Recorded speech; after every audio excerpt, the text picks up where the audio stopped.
Hello, Lara. Thank you so much for coming on the podcast today. It's a pleasure to have you on. Obviously, we're going to chat all about your married at first sight experience this year. I had Kwame on the other day. He was great to chat to. But how are you doing? And how have you found the reception after appearing on the hit show this year? Well, thanks for having me. It's a pleasure to be here. I love talking about myself, so this is absolutely perfect. Oh, can we swear? I Yeah, need of to know course. now. Of course. You can go Oh, ahead fuck, and do that's great. it. Um, yeah, I've loved it. I mean, obviously, I didn't get what I wanted, which was a husband. But I've got to say, what a fantastic experience this whole thing has been. I mean, even from the beginning last year when I started interviewing and going through the whole process, like it's like nearly a year before you get on the show. Um, I kept saying, if I don't even make it through, if I just do this process at the beginning, I'm still going to be happy because it was so surreal to do, and it's like just amazing. I don't think there's going to be a lot of people in the world who ever get this kind of opportunity. If I'm right, do you have a job in a Five Guys? I did, but I am so good at my job. I have been poached to work at Slim Chickens next door. How embarrassing is that? because Nobody sells fast food like I do. because I was going to ask you because of all the attention married at first sight, being in a public job like that, has anybody ever came in and you've served them? But oh my god, it's Lara from Married at First Sight. All So the time, and I promise you, I'm always carrying a bin bag when someone does it. It's like I could be at the till or doing something fine, but no one ever says it. It's as soon as I pick the rubbish up and start tying the bin bag together, that is definitely the time someone says to me, "Are you on telly?" I seen you on TV last night. Yeah, I said, so glamorous, celebrity, reality star by night, chicken server by day. Best of both worlds. That's it. The girl's got to eat. So of course you said that you'd still have been happy if you even didn't make it to the actual show. But what made you want to go on the show? Of course, looking for love, but Yeah. it's me and Kwame also spoke about this. He said it's a hard thing to do because when you're going on it, you're almost putting yourself in a bit of a risk zone because of the attention that it's going to get, and Of then course. stuff that could potentially have an impact of social media responses and everything Yeah. like that. I'm really glad you brought that up, especially this week, because it's been a hard week in the press for people. I just want to say they were very, very honest with us going in that said, obviously, we really want you to find love. That's the point of the show, but it's also a television show. And there's with social media, there's going to be a load of people that are going to have opinions on everything you do. And even if you were like the most perfect person in the world, there's going to be a load of people who hate you just for the sake of hating Yeah. you. And I'm going to admit, I mean, I think the issue is everybody was like, "Oh my God, husband, experience, amazing," and just ignored and went la la la la la to everything else. I've been really lucky. I've had nearly only positive responses. I mean, that could change. At any time I could say something really stupid on my Instagram, and then everybody hate turns on you, and it can happen. I think you don't do yourself any service if you don't consider that it's going to be bad. And I think that's the thing. I was prepared. I never asked any questions. I didn't know what was going on. I had no expectations. I was just excited to get a husband and go through the process. So everything was a win for me. And even though obviously I don't love all the edits and I didn't really I mean, I came off nice, but I came off kind of boring, and that's not who I am. But again, it's not the Lara at First Sight show. It's Married at First Sight, and I can't expect everything to go my way. So you've got to take the good bits with the bad bits, and I think you've got to focus on how great this experience is and how much everyone's going to miss it when they're done with it. Because I think I agree with you there because although like you say you didn't get what you wanted, you had a positive time on the show, I'd say. like you were never really involved in a lot of the arguments at the dinner parties and everything, Yeah. which was I stayed probably out of that on purpose, you know. which I was mean, which which also means you just stay away from the drama. You ain't getting any airtime, are you? Let's be fair. I mean, but the thing is, if I'd come in for a different reason, say if I'd come in to boost my social media or my brand or my shop or whatever it is you want to do, then maybe I would have gotten involved in the drama stuff. But I was there to find a husband, so I tried to concentrate on just that. Would I go back and do it differently, knowing I didn't get the husband? You can't say that, can you? You just got to be yourself, because I feel like if you're not completely yourself, the viewing public can smell that a mile away, and if you're disingenuous, they will come for you, you know. it's certainly, although if you don't get the husband or wife that you want for anybody on the show, it's still a great experience because like Yeah. like you look at like family trees and years down the line, and then like as it goes down, like people will look at what you've done and everything, and it'll be a memory that's always there and This is stands out. it. You know, my family all came together for my wedding. My parents flew in from Canada. My cousins were there. My friends were there. And it was such a crazy thing when we all sat down to watch the wedding together. I mean, not only was it a fantastic day, and no matter what happened between Richie and I, we had that fabulous day. And I don't think anyone can take that away from us. And my friends and family got to be on TV with me all together. We were like, this is so wild. Like, why are we on the TV? Oh my God, this is so embarrassing. But I mean, that it was hysterical and we loved it, you know. So that was such a great day. You know, we got a free wedding from Channel 4. Thank you so much. Free party on the night as well. I would have loved some gifts though, just FYI for the future. A few wedding gifts might have been nice next time, because I've broken my kettle. So Anybody who's watching, if you fancy buying Lara a new kettle, then just drop yeah, her a please message on do. It's because of the Instagram. stress of the show made me drop it on the floor, smash it, and I've got to like pour water through this tiny little hole in the top to make a cup of tea. Or you've been making a cup of tea and there's been an edit come on and you were thinking, oh, didn't want to see that. Drop the kettle, smash.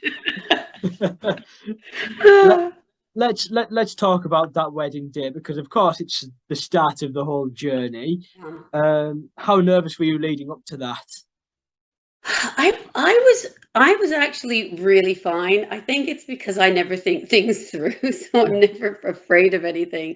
You know, my friends were always saying like you have no, like you're just like this, blah, all the time. It wasn't until I got into the car with my dad and you know, there's a cameraman right near your face, and it's so funny because he says to my dad, talk to Lara as we're driving along, because I'm super nervous and he can see it. And so my dad starts talking to me about the roads and antihistamines and signs, and he's like, guy's like, no, Rob, like the actual, talk to her about the wedding, you weirdo. But yeah, I mean, I was you know what it is I didn't ask for anything physically. I just asked for a nice guy. So I had no preconceived idea about what he would look like. So then I was kind of going, shit, maybe I should have said something. Like maybe I should have not gone, I just want him to be nice. You know, like how stupid is that?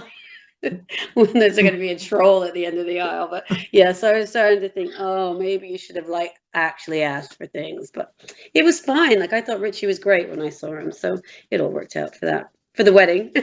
for that day. So when you first see Richie, what were your first impressions? Because of course I remember in your VT you said you wanted someone who's a bit like an indie rock and roller, and he's a guitarist in a heavy rock band. So sort of, yeah. I mean, he had like a real common. 60s vibe to him, you know. Yeah, That's with what the my dad haircut. said. Yeah. I mean, yeah, and I was, because I mean, they kept making that out, like I kept going, oh, I just want hair. But I kept making the joke at my age, I was assuming the guy would be bald. So like if there was hair, that would be great. But I didn't realize there was going to be so much. It was like a Play-Doh barbershop.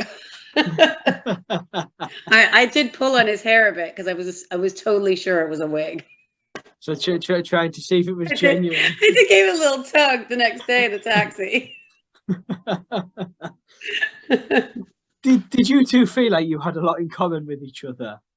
I think we did, but here's what you got to remember as well. Like I think on the wedding day, it's set up to be the most romantic, most amazing day of your life. So when you get there, if you're not completely like disgusted by the other person, you both go, amazing, this is great, we're great, we're gonna be fine. And then you just you feel like you're together. And I feel like once that initial adrenaline wears off, then you're kind of like, okay, are we really a match? Because I think on the day, if he said, I like to eat shit sandwiches, I would have gone, I like to eat shit sandwiches. You're just so excited at the time. But yeah, I think it's when you realize that you're in a hotel room with an absolute stranger in a bed, right, on your wedding night, and you wake up the next morning like, fuck, what have I done? Where am I? Who is this person? What's happening? Like, because normally when I wake up in a room with a guy I don't know, I've had a lot to drink. So, and this is all new to me. So there's that element. I think pretty much every couple has a smooth wedding day, unless Whitney and Duke. Whitney. Bless. They didn't have a good one, but I feel everybody sort of does have a strong wedding day. But I think things almost, because Kwame gave a lot of the behind the scenes details, and I didn't realize you actually fly straight out the next day. It's such a long day on your wedding day. Like, it's exhausting. And we didn't get to bed till 2:00, and at 7 a.m. we were up and on our way to our honeymoon, And as much as I keep telling everybody I fucking hated going to Bavaria on my honeymoon, at least we had a 1-hour flight. Do you know what I mean? I was like, shit, I could be imagine being stuck for 14 hours in economy with a stranger to talk to. Do you know what I mean? Like, it's a lot of pressure, I would imagine, for the other couples that got better honeymoons. That's what we were thinking. Like, I'm not bitter. I've also had my release on before from the last season. Yeah, last season, yeah. And she was sent to the lakes, and she was saying she still feels like Channel 4 or her a holiday. Oh yeah, for sure. I can tell you what, when I was watching the other honeymoons, I was an absolute bitter Betty. My kids are laughing because I was on the couch, like swearing under my breath, going fucking. Like when they were on the beach and they've got cocktails and umbrellas and fruity drinks, and I'm thinking, fuck's sakes. I was like, we're in the middle of nowhere. There's some people going to Portugal and some people going to the Maldives, and then you were sent to Bavaria. Especially because I'm from Canada, I don't care about the snow in the mountains. That does nothing for me. I've seen enough snow and mountains to last me a fucking lifetime. So that was like home to you. Yeah, the home I ran away from. No, I'm kidding. Sorry, Canadians. No, I love Canada to bits. Yeah, but I mean, even the horse and buggy ride, I live 10 minutes away from an Amish community in Canada. I mean, all you see is horse and buggy rides. Like, so this poor Richie's like, this is so romantic and exciting. And I was going, I'm used to it. Yeah, fuck off. I don't want to do that. So let's talk about the honeymoon, because of course, let alone being married, you've only really known each other a handful of days. So how does that feel, going on a honeymoon with someone that Again, I've said this before to people. If we'd gone somewhere hot, there would have been more room to have a little break, do some stuff that wasn't so like we were stuck in a room in the middle of nowhere in the cold. So there wasn't even any English television. It was just like half-naked German people fishing on TV channels. But there was nothing for us to do. There was nothing really to work with. So I feel like that we struggled with that. And I think if we'd kind of gone for a walk on the beach or a swim in the ocean, I feel like maybe that would have been more helpful to us. Yeah. So maybe like the amount of time you had to spend together almost got like a bit too much, would you say? Yeah, it was too much too soon and too intense. Yeah. And especially for Richie, I think, because he's obviously coming in as being on his own I've got kids. I'm used to my time is never my own time, and I never get to put myself first. Whereas he comes from a world where he's always put himself first because he doesn't need to not put himself first. He's his own person, So I imagine it was slightly terrifying for Richie as well. And I think there was a little element where you were getting a little bit fed up because he was almost looking for someone to look out for him. I know, and when he kept saying, he's like, "I really love how like you don't judge me, and you really understand how I'm feeling and everything," which is great, and I did. But also, I'm not a carer, not a mother, nor am I a psychologist. You know what I mean? Like, I was just looking for some sexy time and some handhold. Less, no, I would say handholding, a little less handholding, and just I wanted a romantic adventure with this man. And it was a lot of reality. I felt like we skipped the honeymoon period, but we were on a honeymoon. So Yeah. But I feel you and Richie for a while were one of the stronger couples. I mean, going into the first commitment ceremony and the first dinner party before that, I feel you two were a few steps ahead of some of the others. I don't know if that's true. I think maybe that was a little bit because we weren't as honest on the couch as Yeah, everybody else. And that was because I knew if I went in hard that week on the couch, he was going to take that as a massive rejection. And then I didn't know if we would be able to come forward for it. So I felt like if I just went along with his narrative and built on the trust, maybe we could make things work in the second to third week. Right. So, because if I'd gone, well, no, I don't think he's listening to me. I think it's all, he just wants someone to take care of him. That's not what I'm about, blah, blah, blah. I think he would have been done. I think yeah. he would have been too embarrassed to continue. And I really wanted to give us a chance. So I was a little less than instead of being more than in that first week. Because I feel like you were really genuine with Richie and gave him the time because, of course, he hadn't had any previous relationship experiences before, and you did give him the time. But what did you think about that? Uh, yeah, I don't know if that's even totally true. I mean, like, I don't believe you can get to 51 and not have been in a long-term relationship. And the story seems to vary every once in a while. Um, but yeah, obviously you don't get to choose and you don't get to come in and say, well, this is what I want. So I was really trying to give him the benefit of the doubt and work with him on it because I really wanted this. My parents flew over from Canada. My kids knew I was doing this. It was a big deal for me, and I wasn't going to leave until I'd given it 100%. There's one thing I'd like to mention before we move on to the next topic. I forgot to ask this when we were speaking about the wedding day. What did you think of your song? Yeah, I think okay. How do I say this in the nicest possible way? If I felt the song was written for me as a love song to me, maybe I would have liked it a bit more. I feel it was more like a prelude to a single for an album that might be coming our way.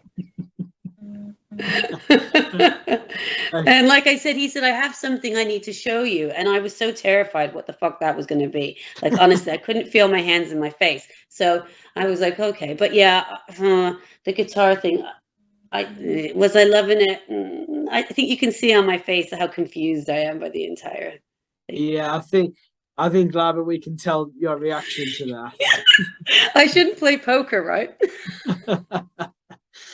So after that comes the moving in stage. That's of course a big step because you now see what people are getting up to in day-to-day life. How did you and Richie feel you got on in the apartments? Yeah, the apartments weren't great for us. It's a lot of work. It's a lot of emotional work to be in this process, and if you aren't up to the challenge, it can be quite draining. And I think he found it harder than I did. Yeah. And I think because of that, he could give it all on camera, and he didn't have anything left for off camera. Is the nicest way to put it. So yeah, I felt like I was getting two different kinds of Richies, and I wasn't sure even which one I was enjoying more. If I'm honest. What did you get up to in the apartments when spending time together? No, not a lot, because Richie doesn't like television, and Richie doesn't like films. Richie doesn't like to listen to music unless it's Richie's music. He says it's like a busman's holiday. So we watch snooker.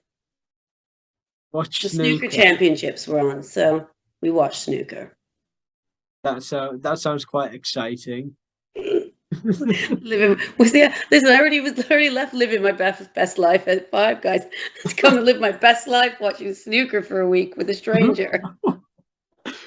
Oh, bless Richie, honestly. Watching snooker in the I married. imagine when Richie's at home alone, he thinks, "Oh, great, snooker's on. I'm going to watch snooker." Right? Like he's never had to turn around to somebody and think, "Oh shit, what do you want to do?" So like, and I'm not always so great.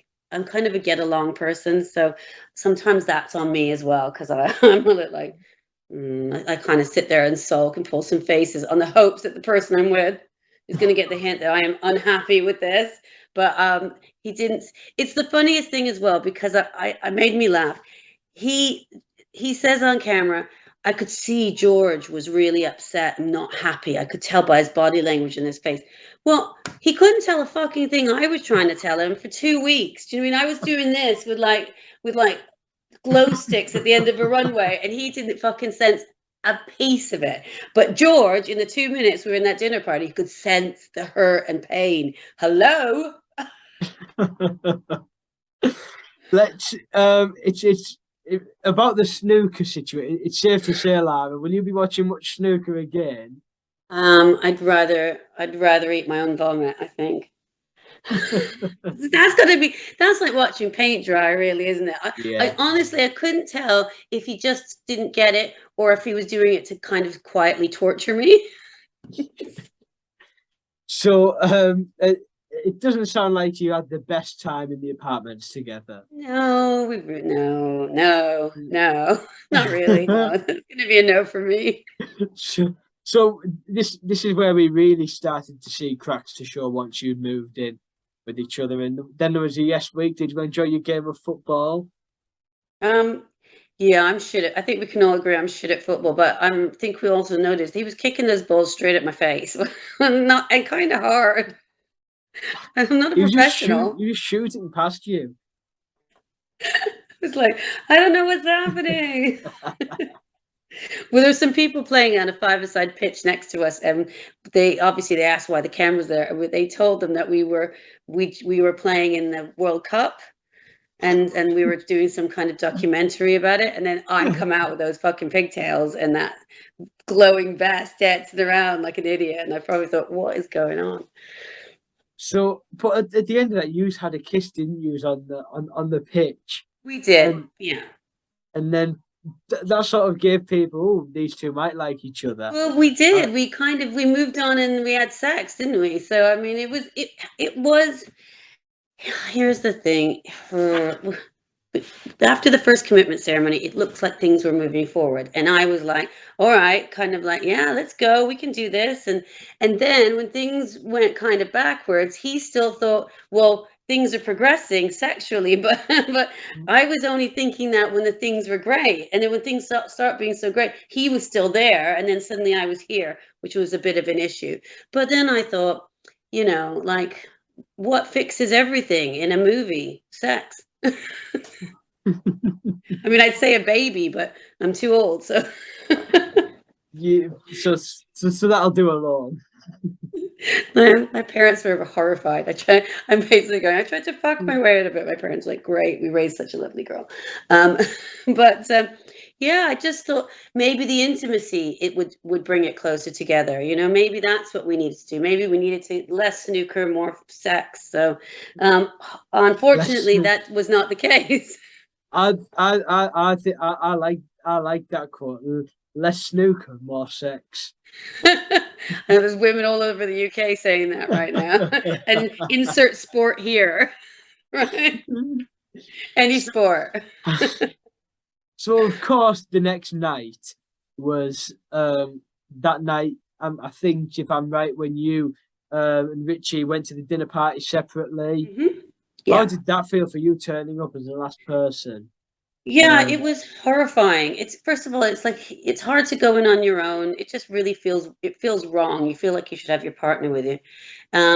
I was really upset because I had no when the way Richie greeted me, because I didn't know what he was thinking. We hadn't spoken or seen each other. And so from the way he greeted me when I came in, I was like, okay, like we've had a fallout.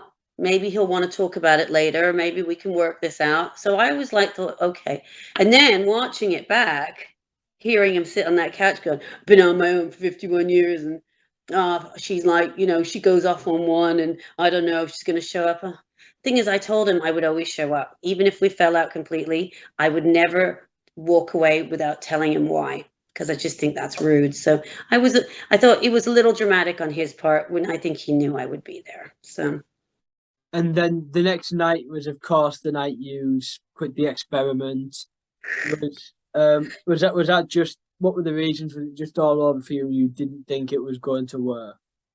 I just felt the communication wasn't there, and we weren't Yeah. we weren't going forward, and I just thought we'd be wasting everybody's time. There was some emotional stuff going on behind the scenes where the reaction to things just didn't seem in keeping with what was going on, and I think we just agreed that it was going to be way too stressful for us to continue, and I think the consensus for everybody was that maybe you leave now on a nice note as opposed to in a couple of weeks when it really goes nasty. And neither of us wanted it to be nasty. And I didn't, I've got kids and stuff. I didn't want to be the person on TV screaming and crying every week. So yeah, I came in for a husband if I thought that's what I was going to get. If I thought that crying and screaming for 3 more weeks was going to get us to a point where we would stay together, I would have stayed. But I knew we were never going to get there.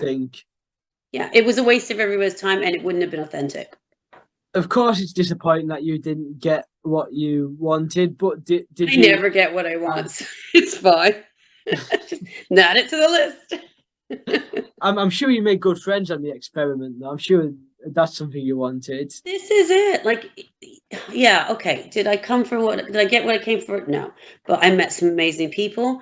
I got to experience this whole thing. I got to do a TV show. How crazy is that? The friendships I will always have forever. I love them all individually in all their ways. I've been doing a little story on my Instagram every night about the show because I'm watching it now like a super fan, like everybody else. Is it hard? I think a little bit because I think some people think I'm saying things about them, and because we're friends, that makes it difficult. But I'm just trying to watch it and talk about what I'm seeing, and there's absolutely nothing malicious behind it. And I wish everybody the best. But if people are talking shit, I'm going to call them out on it. Because they're my friends, and I would do that to my friends. I'd be like, what the fuck? That's ridiculous. Why would you say that? So if you're talking about closest friends, who would you say you grew the closest to whilst on the show? Thomas is probably my closest friend on the show. Yeah. For sure. And I love Shanita to bits. She was the first person that I liked on the show because I think it's because she seemed the most quiet and normal. I think I was so terrified. I was like, this girl seems like just a genuine nice person. So hold on tight to that girl because this shit's gonna go off. So are there people you'll probably keep in contact with for a long while then? Yeah, absolutely. I mean, we all talk to each other all the time, like on a group chat and stuff. And we check in with each other. I try to check in with everybody at least once a week. Like I checked in on Keisha yesterday, just because we're all busy with our stuff and Instagram and everything, replying to everyone's. We've got so many lovely people saying such nice things. We've got to reply to everybody. It takes a lot of my time when I'm not at work. But then you got to remember some people have had some shitty episodes this week or embarrassing things. So I try to remember what I've seen, check in on that person, make sure that they're still feeling okay after what's come out. So, do you still keep in contact with Richie? No.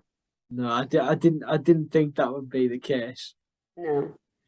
I mean, obviously, I don't hate anyone. I don't, but I'm just disappointed. I just really wish things had gone a different way, and I wish that it was a little bit more about the wife and husband bit and a little less about what was coming next. So yes, and I think you have the right to be disappointed after what you potentially went through and yeah, because it's a big build up to get something. It's like, but like I said, I really didn't think they'd be able to find me anyone in the first place. I was like, they're never going to find me somebody. But then you have to remember, in my age group, right, 50-year-old men who, like, I don't want to say are normal. You can't say that anymore. 50-year-old men generally wouldn't sign up for a show like this, right? Whereas 30-year-old men probably would.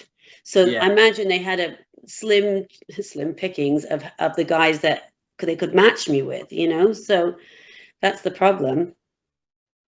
Let's talk about your time as a whole. Of course, there is many positives, and it's a great experience to look back on, which I'm sure you'll agree with, Lara. Have you got any particular highlight of your time on the show?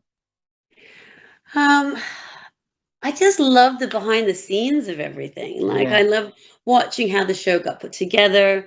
The crew were fantastic. It's just such a diverse cast. It was so great just to be involved in it. I've got the worst case of FOMO now watching it because I just want to be back in it. Like it's so weird. Like there's also a bit of you that's like, okay, forget the husband, but can I just stay on the couch? I'll just be real quiet, and I'm just going to stay here week after week. Can I be a fly on the wall?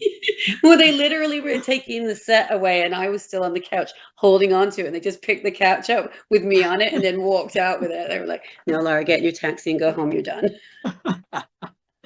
I'm sure there is a case of that when you've been on it, and by the time this goes up, Lara, we're probably looking about Monday time. So of course, before the next episode of the new week. But by the time we've spoken about this, there'll have been a massive decision. By the time this is up, sorry, there'll have been a massive decision between Matt and Whitney. Yeah. So of course, whatever the outcome is, we'll probably know by the time this has gone up. But what do you think of that situation as a whole? And what if you were one of the experts on the sofa? Your Mel for the next however many minutes. What would your words be? Well, I definitely don't think they should be allowed it.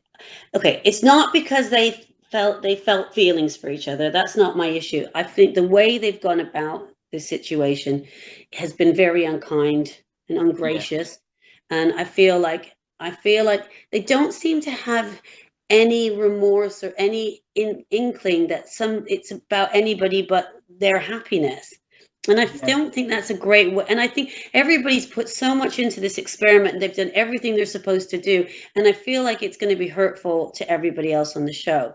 Now, if they'd done the right thing and said, look, let's just talk to everybody before, let's do it kind of said, look, they'd all gone like Gemma, like, but they're saying to her, don't have your feelings, get over it. He didn't like you, move on. It's just, I don't know. I just didn't like the vibe of it at all. But obviously, there's ratings, and we do love the drama. Even I do tune in for the drama. I will not lie. I am a massive super fan. That's Watched the show before I was on it. We all tune in. Yeah, I mean, like I love Shanita and Jordan, but I'm like, come on, let's see the dirt.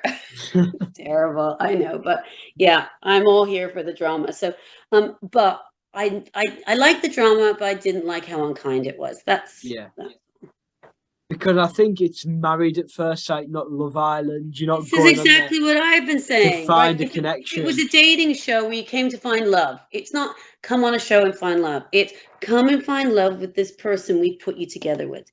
If they'd said, look, we want to be together, so we're going to leave and we're going to go and find a relationship, like Gemma said, outside the experiment, then go nuts. I wish them nothing but happiness. If they feel that way, I'm so proud of that. They found some love and well done to them.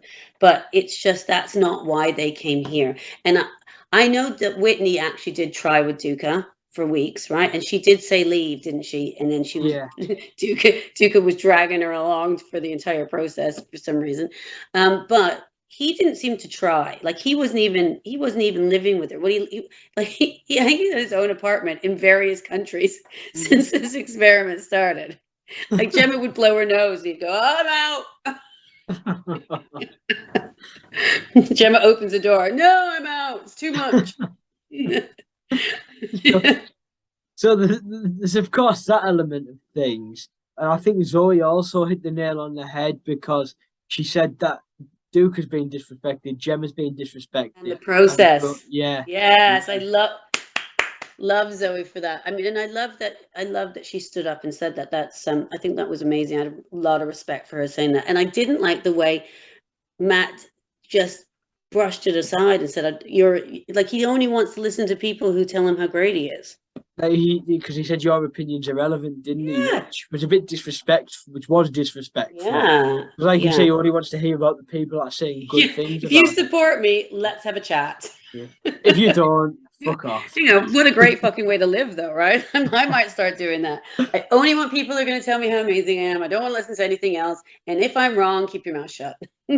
But on a process like that, you have got to listen to everybody's feedback because Yeah. then you're going to learn and grow, aren't you? If you're getting this off other people. Here's the thing, like if these were couples on the outside world and Matt and Whitney decided to have an affair or to be together. Now, Whitney would only have to answer to her own husband because that's the only person she owes an apology to. And Matt would have to answer to Gemma. But it's not. We're in a really tiny bubble of people. There's no other contact with anybody else. There's no job, there's no group of friends, there's no family. This is your connection bubble. So you can't expect people not to have an opinion on your behavior. And you also have to take other people's feelings into account. Like coming into Yeah, that dinner party, absolutely. Gemma felt rightly so that it was embarrassing. And I big up on Kwame though. I love that. Oh, That was so smooth. have you that seen was the have you seen the tweet where he's the guy from the Incredibles? He's got the white jumper on. They've just done a meme. It's so good. But yeah. But he just sat there. There He was, didn't even look. He didn't even he look. He was just one of drank that wine. He went, he was one of the top trends the other night, wasn't he? fucking absolutely loved it. That was a gold moment from Kwame. I mean, normally Kwame just talks around himself in circles, and you never quite know what he's talking about, if I'm honest. But he nailed that one, 100%. Big up, Kwame. That was a brilliant moment.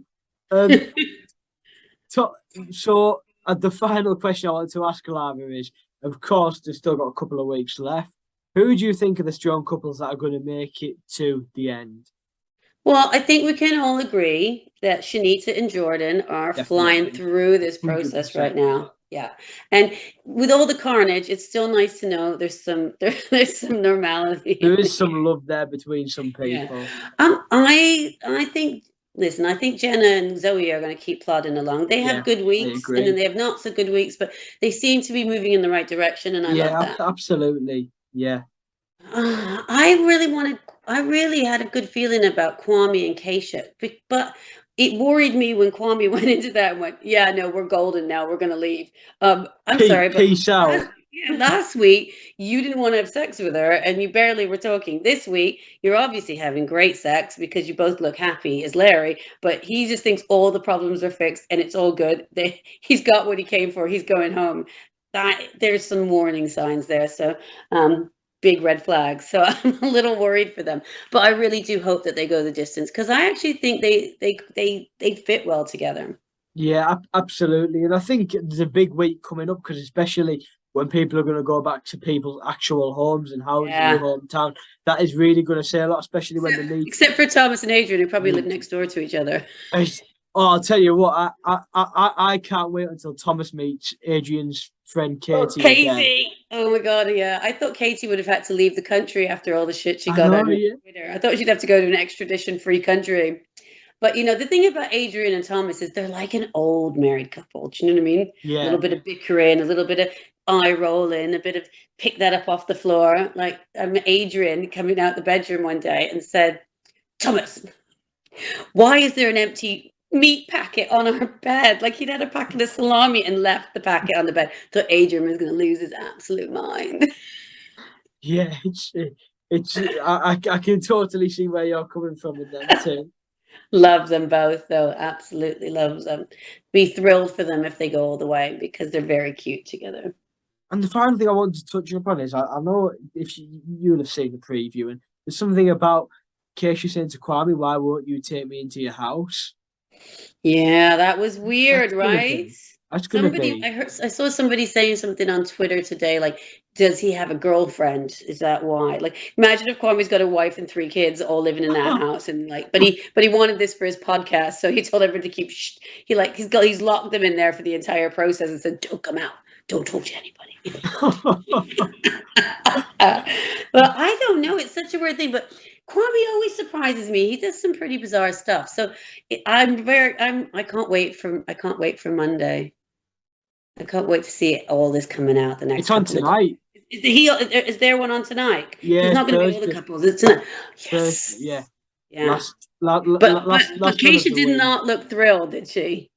No, she did not at all. So Maybe it's good they stayed in the process and didn't go home together alone. Where did Kwame think they were going to go if they left the experience? If they can't go to his house?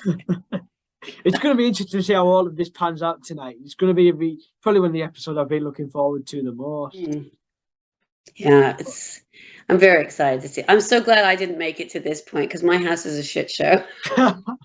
I would have had to rent out an Airbnb to take us to. I would have gone like, look at this is my glamorous, beautiful home, not the place here with the dog shit in the corner.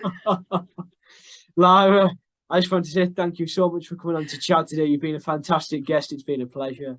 It's been a pleasure for me as well. Thanks so much for having me.